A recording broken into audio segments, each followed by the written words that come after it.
looking at, is the Japanese yen at risk of intervention, or as I like to call it, yen-tervention? Intervention. I have a story about the Japanese yen. Awesome. When you're done, I got a fun story. Fantastic. Well, jumping right in, why are we asking this question? Because the yen is falling through all of its critical support levels that we've been monitoring from not only a price action perspective, but what BOJ officials have actually been saying. And we can validate this widespread yen weakness by looking not only at the dollar yen, but looking at the euro yen and pound yen.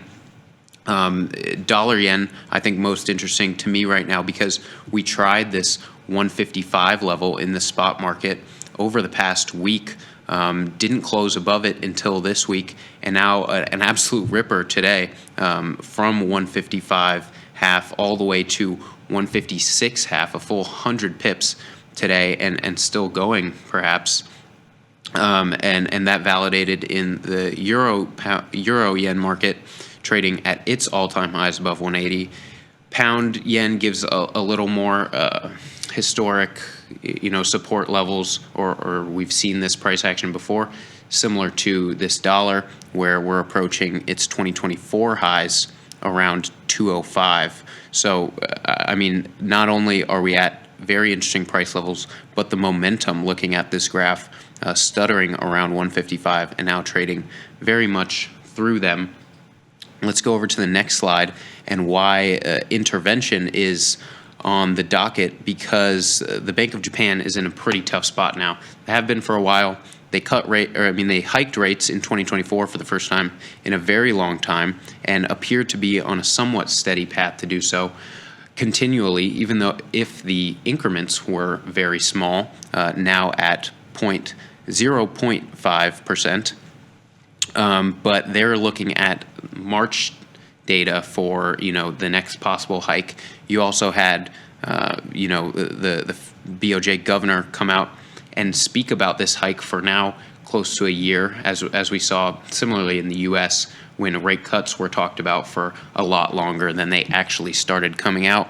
And then the new administration, a lot of political pressures to keep these lower, a new stimulus package proposed that hasn't been good for Japanese bonds or the Japanese yen, which is never a good combination when you have yields rise, which in theory should bolster the currency, but that contributing to yen weakness as well is typically a red flag. And we have all of these officials across whatever departments they have, finance, Bank of Japan, growth, all saying that they are very closely monitoring market movements. Didn't call out in the most recent discussion, call out currency movements specifically, but weeks ago we did have officials saying that they were looking at that 155 level for dollar yen. Let's go over to the next slide.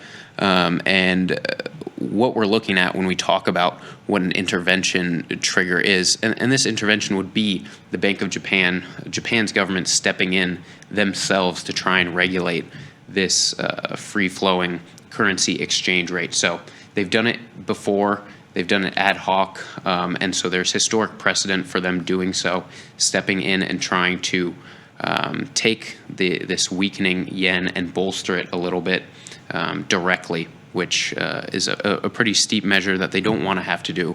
But when do they want to do it?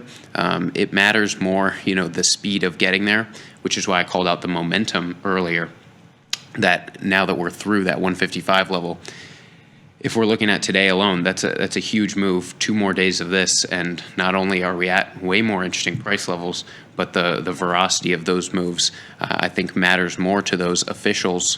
Volatility as well.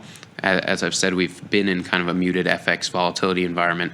That's starting to pick up across the board here, and yen not excluded from that. So that's another box to tick. And then looking at what the actual price levels could be, they said 155 was interesting, haven't acted so far, and so we're looking at 160, which we were at in the U.S. dollar Japanese yen market before, and some intervention at those levels. And then what I brought up at the beginning with just confirming that it is a yen-specific problem, not just U.S. keeping their rates higher, bolstering U.S. dollar outperformance, but looking at those yen crosses, which right now do validate that the yen is struggling. So what does that mean for the dollar yen? Looking at the last slide, now we're in a bit of a new range, which is really interesting. We're now through that 155 little stutter, looking at the 2025 highs at 158.8. But we're still, it would, if you're looking at how we came down from that 158 in January, we did spend a little bit of time in this 157 to 155, 154 range. So categorically, we're in a new range here. How wide that range is, time will tell. But that is the price level that we're looking at. If you are bullish dollar yen, that 158 is super interesting. But that 154, if this, like other asset classes, have been, 1 day elastic moves to one side and a snapback, we've seen that time and time again in U.S. equities, that could very much be the story here. And you're looking back at that 154 range. Regardless, this is a long-term bullish trend for the U.S. dollar against the Japanese yen so far.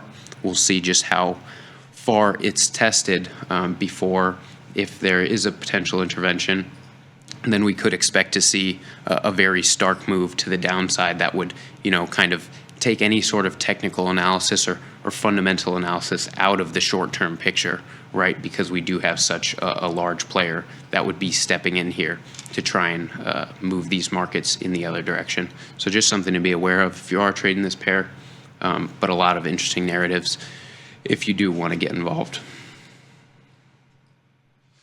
Yeah, the yen in and itself has been getting absolutely smacked for sure.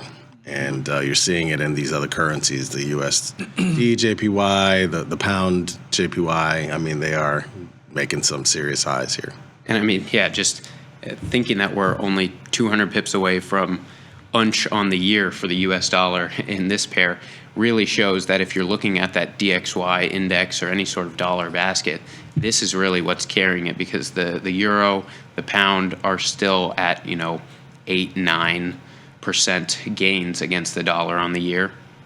So this one, the only one close to getting back to par for, however arbitrary 2025 is, it's still an interesting point here in mid-November.